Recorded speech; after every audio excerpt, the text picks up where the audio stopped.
Bonjour, La Belle Entreprise vous propose un tour du monde de l'entrepreneuriat grâce à ses deux invités, Louisa Ménard et Edgar Roussille, membres du W Project. Bonjour à tous les deux. Bonjour. Bonjour. Qu'est-ce que le W Project ? Alors, le W Project, c'est le web média des entrepreneurs français de l'étranger, donc sur wproject.fr. On fait des tours du monde et on va rencontrer les Français qui ont lancé leur entreprise dans d'autres pays. On les interviewe, c'est des petits portraits de vidéos de 4-5 minutes et des reportages un peu plus longs d'une quinzaine de minutes sur notre boîte à outils, comment on fait quand on arrive dans ce pays pour lancer une boîte. Alors j'avais dit W Project parce que Edgar m'avait dit avant l'émission qu'on disait W Project, mais là il dit W Project, donc les deux termes se disent W Project ou W Project. Exactement. Quels sont les objectifs de ce tour du monde, de ces rencontres avec les entrepreneurs français ? Qu'est-ce qu'il y a derrière ? Qu'est-ce qui motive ? Alors l'idée c'est de les mettre en avant un peu cette diaspora à qui on s'adresse pas ou peu, et de montrer que c'est possible d'entreprendre à l'étranger et d'être français et de mettre en avant la France à travers l'entrepreneuriat français à l'étranger. Il y a vraiment l'idée de démystifier l'expatriation entrepreneuriale. Ce ne sont pas des exilés fiscaux, absolument aucun qu'on a rencontrés. Et surtout, de montrer, on dit souvent c'est pas facile de monter sa boîte en France, l'herbe est plus verte ailleurs. Eh bien, on est allé voir. Et le constat, c'est que c'est faux. C'est que ça dépendra toujours de votre personnalité et du projet. Et si vous tombez amoureux d'un pays ou de quelqu'un dans ce pays, ben, si vous êtes heureux là-bas, très bien. Mais on n'a vu personne qui est parti pour partir, ça c'est sûr. Alors, quelles sont les motivations ? Parce qu'effectivement, on entend souvent, relayé par les médias, que les Français, que les jeunes quittent le pays parce que c'est plus l'Eldorado souhaité. Si ce n'est pas la raison de ces départs, pour quelles raisons les entrepreneurs partent s'installer à l'étranger ? Par amour. Vraiment, c'est la raison numéro 1. En général, ils suivent quelqu'un et ensuite ils restent parce qu'il y a des opportunités dans ce pays ou parce qu'ils ont envie de créer leur société. Après, il y a quelques pays un peu exceptionnels, comme l'Inde ou l'Israël, où en général, les personnes sont tombées amoureuses du pays, sont venues en échange et ont adoré le pays et ils vont pour le pays. Mais la majorité des personnes qu'on a rencontrées, c'était vraiment par amour. Et donc, l'autre cliché que vous faites tomber, c'est qu'il n'est pas plus facile de créer une entreprise dans d'autres pays qu'en France. Non, absolument pas. Il y a plein d'opportunités à l'étranger, évidemment. Et il y en a tout autant en France. Les gens qu'on a rencontrés sont en effet arrivés dans le pays, ont vécu dans le pays et ensuite ont lancé leur entreprise. Personne n'est parti avec une idée de boîte en France pour la créer à l'étranger. Personne qu'on a rencontré. Tout simplement parce que créer une entreprise, c'est déjà tellement compliqué. C'est l'aventure d'une vie. Alors le créer à l'étranger, vous doublez tous vos problèmes parce qu'il y a des questions d'intégration, de culture, de comprendre comment les gens font, comment leur vendre des choses. Et pour ça, il faut avoir vécu dans le pays avant. Donc c'est pas du tout un rejet de la France, c'est un amour du pays local et voilà. Et en général, c'est aussi une opportunité parce que c'est un atout d'être français à l'étranger. C'est très très bien vu d'être français. Enfin, on a rencontré des personnes qui gardent l'accent français, qui mettent des drapeaux français sur leurs produits, qui font fabriquer en France. Enfin, vraiment, c'est un atout d'être français et donc qui jouent un peu cette carte du français à l'étranger pour créer leur société. Donc là aussi, c'est un troisième cliché qui tombe où on dit que la France et le drapeau français n'est pas très attractif, mais à l'étranger, pour faire du business, c'est plutôt un bon argument. Oui, c'est extraordinaire. Particulièrement dans l'art de vivre et toutes ces choses-là. Est-ce que vous pouvez nous donner 2 ou 3 exemples d'entrepreneurs que vous avez rencontrés, dans quel pays et quelle est leur activité ? Alors, le premier qu'on a rencontré, c'était au Danemark. Et en fait, ça nous a marqué parce que c'était quelqu'un qui était fasciné par ce qu'il faisait. Et ça, en fait, on le sent. Quand on interviewe quelqu'un, on le sent quand la personne parle de sa société. Et en fait, c'est donc Thomas Fleurquin qui a lancé un festival qui s'appelle Distorsion à Copenhague. Et il a voulu retransmettre la fête de la musique au Danemark. Et aujourd'hui, c'est un des plus gros festivals européens. Il remplit toutes les rues de Copenhague et tous les différents quartiers sont habités par la musique pendant une journée. Ils ont commencé à 18, il y a 15 ans. Ils étaient 150 000 cette année. Et c'était le tout premier entrepreneur qu'on a rencontré, donc en janvier dernier. Un autre exemple dans un autre pays ? Après, ce serait peut-être en fait aux États-Unis, où on a vu un peu les deux extrêmes. J'ai rencontré Pierre Valade, qui a monté Sunrise et qui a revendu à Microsoft pour plus de 100 millions de dollars il y a quelques mois. Et donc ça, c'était le matin. Et l'après-midi, j'ai rencontré Camille, qui fait des bijoux et qui les vend sur les marchés de Brooklyn. Et c'est deux extrêmes, mais qui sont les très bons potes. Donc il y a vraiment de tout. Il y a à la fois des gens qui partent avec des business énormes et des gens qui partent faire leur petite affaire et qui aiment ce qu'ils font, qui sont contents de se lever tous les matins.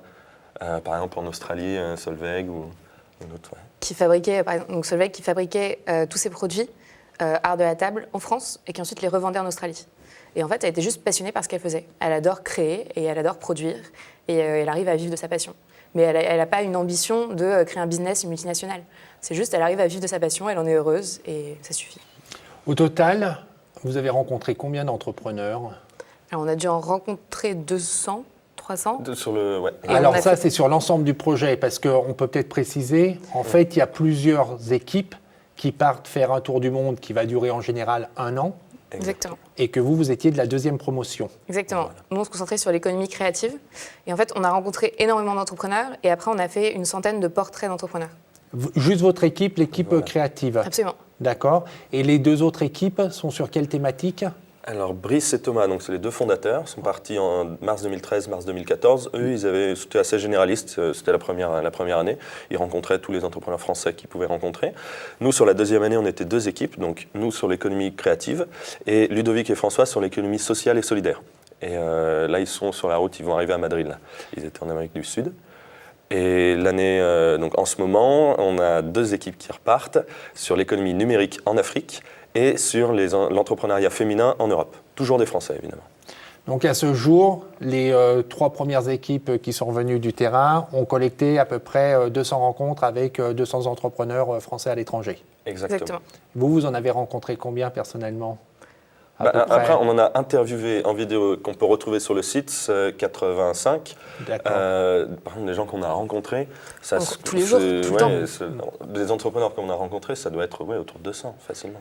Qu'est-ce qui vous a poussé à partir ? Quels sont vos réseaux personnels ? Qu'est-ce qui vous a motivé ? Un intérêt partagé pour l'entrepreneuriat, donc l'envie de voir ce qui se fait ailleurs, la passion pour le voyage et donc l'envie de découvrir un petit peu comment ça se passe à l'étranger. Enfin, c'était vraiment démystifier un peu Pour nous, on n'y réfléchit pas forcément, on ne se dit pas forcément en tant que Français qu'on peut aller à l'étranger, entreprendre à l'étranger et être heureux à l'étranger. Et c'était un peu l'idée du projet. Et à titre personnel, je pense que sans se mentir, la première raison, c'était on va faire le tour du monde. Alors, on va voir du pays, on est jeune, c'est le moment. Et ensuite, c'était de le faire de manière, c'est peut-être mal formulé, mais de le faire intelligemment en sortant quelque chose aussi bien personnel. Enfin, nous, toutes ces rencontres, c'est de l'or. Mais aussi via le web média, de partager un peu exactement ce que vient de dire Louisa, de démystifier, de faire connaître d'autres expériences, d'autres aventures. Parce qu'effectivement, ces rencontres ont laissé des traces. Ce sont des vidéos qu'on peut retrouver sur Internet, sur le site www.project.fr. Exactement. Est-ce qu'on trouve d'autres choses sur ce site ? Alors, on produit 3 types de contenus. Donc, il y a des portraits entrepreneurs. Il y a 4-5 portraits de 4-5 minutes aussi par pays. Ensuite, il y a un reportage pays. Donc, on rencontre les ambassadeurs, les chambres de commerce, Business France, d'autres entrepreneurs pas dans notre focus, donc pas dans l'économie créative. Qui là, ça peut être très intéressant pour les gens qui veulent exporter ou travailler avec ces pays. Absolument. Donc il y a du contenu et des réseaux qu'on peut trouver sur votre site internet. Directement via le site internet aussi. Et le 3e type de contenu, en fait, c'est une fiche pays, donc qui est beaucoup plus macro, avec des citations de personnes qu'on a rencontrées, les chiffres clés dans le pays, un baromètre sur l'entrepreneuriat, l'écosystème entrepreneurial dans le pays. Est-ce que ces rencontres ont conforté votre envie d'entreprendre ? Oui. La preuve. Oui, moi, je suis en train de monter une boîte en ce moment, enfin elle est montée d'ailleurs. Et oui, c'est vrai qu'avant de partir, je me disais, j'avais l'envie, on va pas se mentir. Mais pendant 1 an, de rencontrer que des personnes qui l'ont fait, en rentrant, c'était inenvisageable de faire autre chose. Et alors vous faites quoi précisément ? Vous avez créé votre société ? Oui, alors avec Brice et Thomas, donc les 2 fondateurs du W Project. Et donc nous, on a monté une start-up qui facilite le développement international des start-up. Parce que grâce au W Project, on a rencontré des entrepreneurs partout dans le monde et on peut leur demander avec qui ils bossent. Est-ce que cet avocat, ce comptable, cette agence de relations publiques, ils sont bons, est-ce qu'ils font du bon travail ? Et donc tout ça, ça nous permet d'avoir un réseau mondial. Donc des startups viennent sur notre site internet, disent « je veux me développer à Londres, j'ai besoin d'un avocat et d'une agence RP ». Eh bien, nous, on va vous présenter l'agence RP et l'avocat validés qui savent bosser avec des startups, qui ont des références. Et c'est gratuit pour les startups parce qu'on est apporteur d'affaires pour ces experts. Et vous, Louisa ? Alors moi, je suis encore étudiante, donc j'ai pris une année de césure pour partir faire le W Project. Donc là, je suis en stage de fin d'études, je m'occupe de l'international. donc du développement international d'une start-up, justement, de Tops, qui est une marketplace lifestyle et tendance pour les 18-35 ans. Donc là, il y a une équipe, enfin 2 équipes qui sont sur le terrain. Est-ce que quand ces 2 équipes vont venir, il y aura à nouveau des candidatures pour lancer d'autres équipes à nouveau sur la rencontre d'entrepreneurs français à l'étranger? Oui, là on a déjà une équipe qui est prête pour 2016, du coup, 2016-2017. Et on est évidemment ouvert à d'autres candidatures. Et pour les années suivantes, l'idée c'est vraiment de pérenniser le projet. Okay. Et pour ça, il suffit sur notre site internet, on a un formulaire pour candidater. Ce qu'on recherche en général, ça va être des binômes, donc des gens qui se connaissent et qui idéalement ont à la fois la compétence de montage vidéo, parce que ça on fait tout nous-mêmes, et de community management, d'animation, parce qu'on est un web média, donc l'animation, savoir avoir juste des notions de tout ça, et surtout l'envie de voyager. Il faut avoir son matériel ou l'association fournit le matériel pour en fait, le tournage? On est sponsorisé, donc des entreprises payent pour de la visibilité sur nos vidéos. Et donc, en contrepartie, ça nous rembourse les frais de voyage. Vous croulez sous les candidatures? Oui. Donc la sélection est sévère? En fait, c'est un projet tellement complet on apprend beaucoup de choses, pas uniquement dans la partie voyage, qui paraît assez évidente, mais même en fait avant. Faut quand même trouver des sponsors, on communique auprès du projet, les relations de presse. C'est vraiment un projet très très complet et qui nous permet de voir tous les aspects d'une création de société. En fait, c'est comme si on avait créé notre projet, on a l'initiative du projet, et donc on a beaucoup de candidatures. Vous l'avez dit au cours de l'émission, ce n'est pas forcément plus facile de créer une entreprise à l'étranger, mais est-ce qu'il y a quand même des pays que vous pourriez recommander, conseiller, à la fois pour créer son entreprise ou alors peut-être pour y développer une activité? Oui, après, il y a différents niveaux. Peut-être qu'en France, il y a des difficultés administratives. Mais après, il y a plein d'aides. Aux États-Unis, c'est très facile de créer sa boîte. Par contre, il va falloir aller chercher l'argent. Ouais. Mais il y a de l'argent, mais il faut se battre parce qu'il y a 100 fois plus de personnes qui vont chercher le même argent que vous. En fait, ça dépend principalement, je pense, de l'opportunité du business que vous voulez créer. C'est sûr que, par exemple, vous voulez faire du cosmétique en Corée du Sud, c'est le pays rêvé.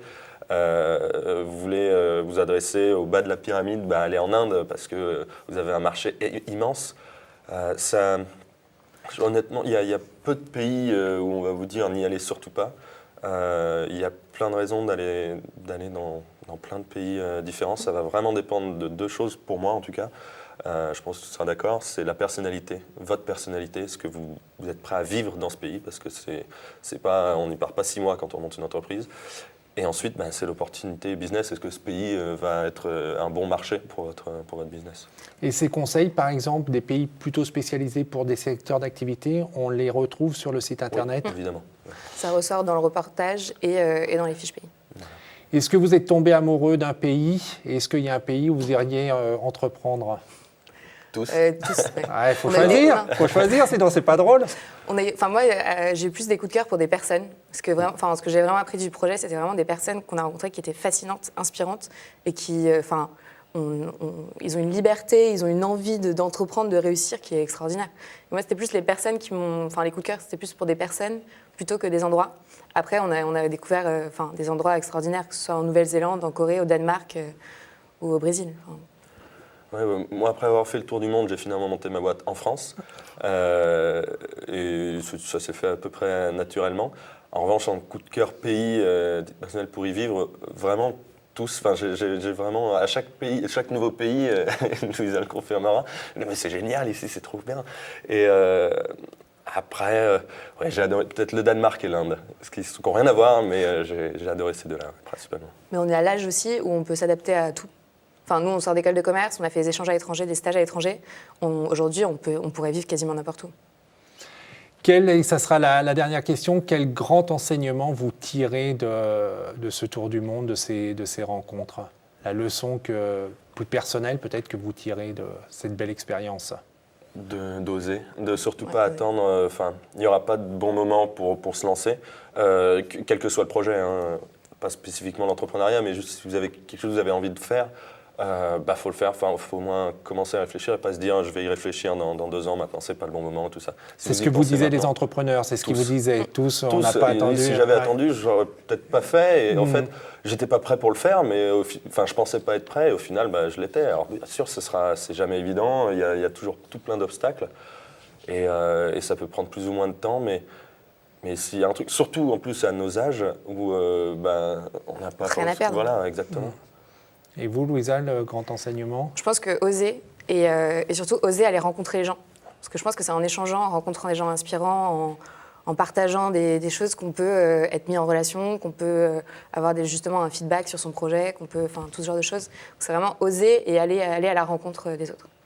Merci beaucoup et bravo pour ce tour du monde et ces belles rencontres avec des entrepreneurs français installés à l'étranger pour d'autres raisons que des raisons fiscales. Et si vous voulez retrouver les témoignages de ces entrepreneurs français, c'est sur le site internet, il y a plein de vidéos, www.project.fr. Pour revoir cette émission, c'est www.demain.fr. On se retrouve la semaine prochaine en attendant que l'esprit d'entreprendre et que le souffle de demain vous accompagne. Au revoir.